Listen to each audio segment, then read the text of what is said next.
بسم اللہ الرحمن الرحیم۔ میں ہوں سید مرسلین۔ میرا چینل ہے ایم ایس ٹچ۔ ہر دن نیا کہانی، اور آپ لوگ ہمارا چینل سبسکرائب کر دیجیے گا، لائک کر دیجیے گا، اور اگر پسند آ گئی تو کمنٹ بھی کیجیے گا۔ بہت بہت شکریہ، اور اپنے دوستوں کے ساتھ شیئر بھی کیجیے گا۔ کہانی دھوپ اور چاؤں کا سفر۔ کسی دور افتادہ گاؤں میں ایک غریب مگر محنتی نوجوان فہیم اپنے بوڑھے والدین کے ساتھ رہتا تھا۔ فہیم کا باپ حاجی اکرم کبھی ایک مشہور بڑھئی تھا، لیکن عمر اور بیماری نے اس کے ہاتھوں کی طاقت چھین لی تھی۔ فہیم دن رات محنت کرتا کہ اپنے والدین کا پیٹ پال سکے اور ان کی آنکھوں میں خوشی دیکھ سکے۔ گاؤں کے باہر ایک بڑا جنگل تھا، جہاں درختوں کی لکڑی قیمتی سمجھی جاتی تھی۔ فہیم اکثر جنگل جاتا، سوکھے درختوں کی لکڑیاں اکٹھی کرتا اور قریبی قصبے میں بیچ آتا۔ اس معمولی آمدنی سے وہ اپنے ماں باپ کا علاج بھی کرواتا اور گھر کی بھی ضروریات بھی پوری کرتا۔ ایک دن فہیم لکڑی کاٹنے گیا تو ایک عجیب درخت دیکھا۔ اس درخت کے شاخوں پر سونے کی چمک تھی۔ حیرت سے فہیم کی آنکھیں کھلی کی کھلی رہ گئی۔ وہ درخت کے قریب گیا اور محسوس کیا کہ یہ درخت کسی معمولی دنیا کا حصہ نہیں، کوئی راز چھپا ہوا ہے۔ پھر فہیم نے دل میں سوچا کہ اگر وہ اس درخت سے کچھ حاصل کر لے تو اپنے ماں باپ کی زندگی بدل سکتا ہے۔ لیکن اس نے خود کو روکا۔ اس کے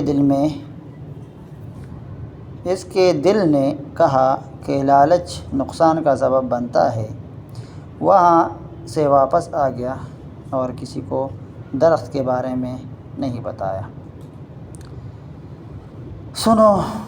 کئی دن تک وہ کشمکش میں مبتلا رہا کہ آخر کیا کرے۔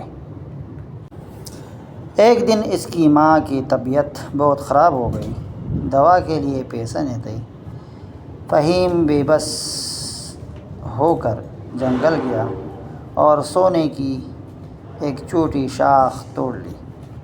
جیسے ہی اس نے شاخ کو توڑا، آسمان پر کالے بادل چھا گئے۔ واہ! زمین لرزنے لگی۔ فہیم خوفزدہ ہو کر گھر کی طرف بھاگا۔ گھر پہنچے ہی اس نے ماں کے علاج کے لیے قصبے میں جا کر سونا بیچا اور دوا خریدی۔ ماں کی طبیعت کچھ بہتر ہو گئی، لیکن اس رات جب وہ سویا، ایک عجیب خواب دیکھا۔ خواب میں ایک نورانی بزرگ اس کے سامنے آئے۔ انہوں نے کہا، فہیم، تم نے فطرت کے قانون کو توڑا ہے۔ ہر نعمت ایک قیمت کے ساتھ آتی ہے۔ کل سورج نکلنے سے پہلے تمہیں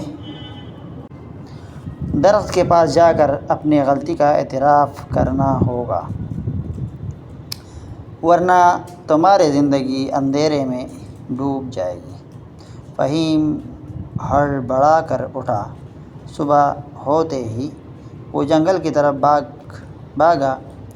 جب وہ درخت کے پاس پہنچا تو وہ خشک ہو چکا تھا۔ درخت کے نیچے ایک چٹان پر کندہ الفاظ روشن ہو رہے تھے، جو لیا واپس دو، جو کھویا سیکھو، جو سیکھا بانٹو۔ فہیم نے آنکھوں میں آنسو بھر کر درخت سے معافی مانگی اور سونے کی بچی کچی شاخ وہیں رکھ دی۔ اس کے بعد اس نے دل میں عہد کیا کہ اب کبھی لالچ نہیں کرے گا اور جو کچھ ملے گا محنت سے حاصل کرے گا۔ وقت گزرتا گیا، فہیم کی سچائی، دیانت اور محنت پورے گاؤں میں مشہور ہو گئی۔ ایک دن ایک تاجر قریبی قصبے سے آیا۔ اس نے فہیم کا کام دیکھا اور اسے اپنی لکڑیوں کی دکان میں کام کرنے کی پیشکش کی۔ تاجر ایماندار لوگوں کی قدر کرتا تھا۔ فہیم نے کام شروع کیا اور جلد ہی اپنی لگن اور ایمانداری سے تاجر کا اعتماد جیت لیا۔ چند سالوں میں فہیم خود ایک کامیاب تاجر بن گیا۔ اس نے گاؤں میں ایک اسکول بھی کھولا تاکہ بچوں کو علم حاصل ہو۔ وہ ہمیشہ کہتا تھا، محنت اور سچائی کی راہ میں اگرچہ ابتدا میں مشکلات ہوتی ہے، لیکن آخر میں کامیابی انہی کا مقدر بنتی ہے۔ فہیم کے والدین نے اپنی اس کامیابی دیکھی تو اس کی آنکھوں میں خوشی کے آنسو تھے۔ اس کی دعائیں فہیم کے ساتھ تھیں۔ فہیم جانتا تھا کہ اصل دولت ماں باپ کی دعائیں ہیں، محنت اور دیانت ہے، نہ کہ سونا چاندی۔ بچپن کے اس عجیب درخت نے فہیم کو ایک سبق سکھایا تھا، لالچ چھینتا ہے، قربانی عطا کرتی ہے۔ زبردست۔ زندگی کے اس سفر میں فہیم نے کبھی پیچھے مڑ کر نہیں دیکھا۔ اس نے جو کچھ بھی حاصل کیا اپنے گاؤں کے ساتھ بانٹا۔ اس کا خواب تھا کہ کوئی اور بچہ بھوک سے نہ مرے، کوئی اور ماں اپنے بچے کی علاج کے لیے ترستی نہ رہے۔